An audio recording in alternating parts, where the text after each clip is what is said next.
Hi everyone, welcome back to Helping Make Sense. Today I wanted to go over traditional contributions into a retirement account versus Roth contributions, what the difference is between the two, and what might be right for you because the answer isn't necessarily the same for everyone. Now, before we talk about the biggest difference between the two, I just wanted to make clear that Roth and traditional accounts can apply to any retirement vehicle such as IRAs, 401ks, 403bs, etc. So Roth versus traditional is not unique to just an IRA, for example. The biggest difference between Roth and traditional contributions into any of these accounts is basically when you pay taxes on your contributions. In a traditional contribution, you take the tax break today, which means that the money you are taxed on in this calendar year is reduced by the amount you put into your traditional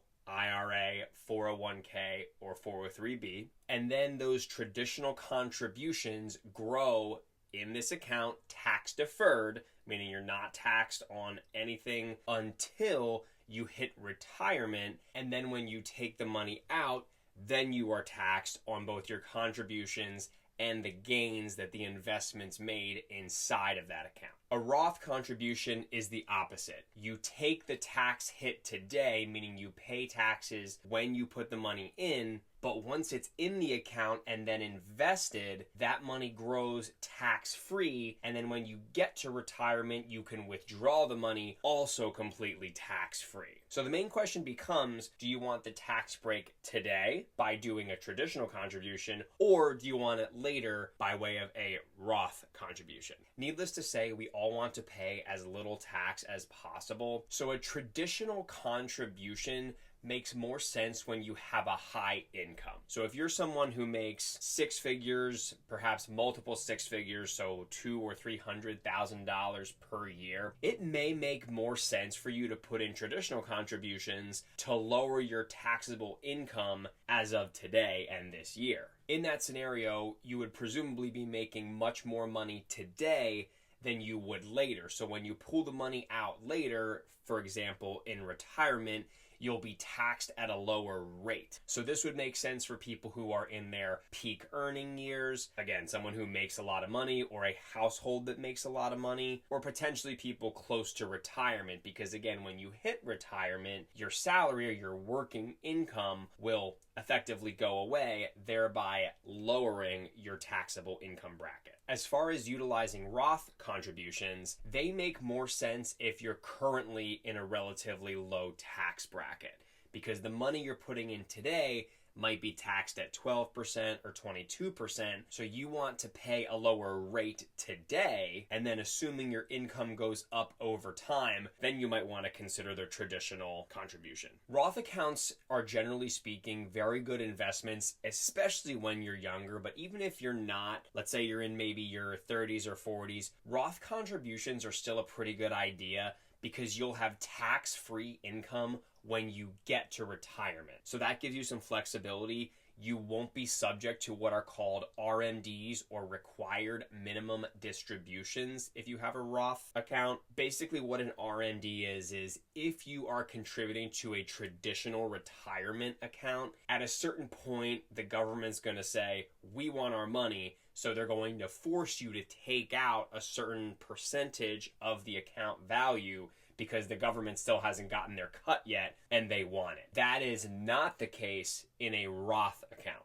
One little caveat to both Roth and traditional is that you don't have to have just one. In fact, for most people, I would probably recommend having both traditional and Roth contributions, so that assuming you're contributing regularly, such as through your paycheck, by the time you hit retirement, you can work with a tax professional to strategize how much to pull from a Roth account at or close to retirement, and how much to pull from a traditional, to really maximize your tax efficiency, so you're keeping as much in your pockets rather than paying in taxes as possible. The main thing I also want to emphasize is that as long as you're contributing into one or the other, that is a good habit to build. The Roth versus traditional nuance, it's a good thing to understand and to know about and to anticipate planning for your future.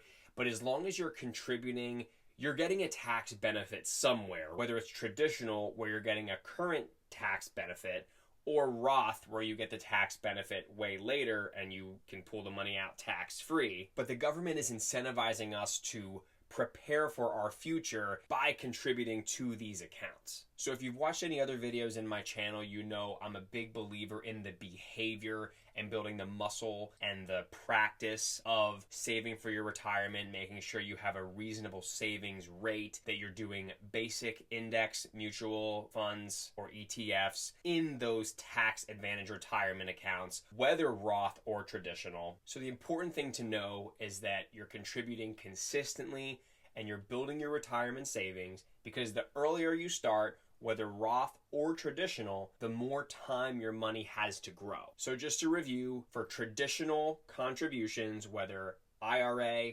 401k, 403b, you take the tax break now. For Roth, IRA, 401k, 403b, you take the tax break later. A combination of both is not a bad thing. Always be sure to check the IRS limits because they change year over year. And of course, make sure those contributions are put into good investments within that account. By the way, you can have both a 401k and an IRA. They're both subject to different IRS limits, but one is not better or worse than the other. It's just the vehicle that holds your investments, both Roth and traditional, that are up to you to utilize and maximize to create a bright future for yourselves. As always, thanks for watching. Let me know in the comments which strategy you prefer, or if something that I mentioned was inconsistent with some advice you've been given. I'm always more than happy to clarify. And also feel free to drop in suggestions for other videos that you'd like to see or learn about. But until the next video, I appreciate your support. I'll see you then.